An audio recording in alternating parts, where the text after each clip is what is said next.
అనడానికి గుర్తు శివలింగం మీద 5 తలలు వస్తాయి కరించి పడగలం మధ్యలో ఏనుక్కి ఎలా ఉంటుందో అలా 2 దంతములు పైకి కనపడుతుంటాయి శివలింగంలో. కింద సాలెపురుగు, మధ్యలో ఏనుగు, ఆ పైన పాము. 3 కూడా వాసనా బలం చేత ముందు జన్మలలో మనస్సుని సిద్ధం చేసుకోవడం వల్ల ఈ జన్మలో మోక్షాన్ని పొందాయి సుమా అన్న రహస్యాన్ని ఆవిష్కరించినటువంటి క్షేత్రము శ్రీకాళహస్తి. అందుకని ఆ క్షేత్రానికి దక్షిణ కైలాసానికి ఈ 3 మోక్షం పొందినప్పటి నుంచి శ్రీకాళహస్తి అని పేరు వచ్చింది.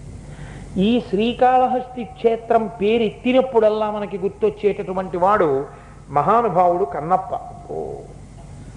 కన్నప్ప ఆయనది ఒక విచిత్రమైనటువంటి స్వరూపం. అసలు ఆయన పరమశివుని యొక్క చిలికాడు, పరమమిత్రుడు, స్నేహితుడు, కుబేరుడి యొక్క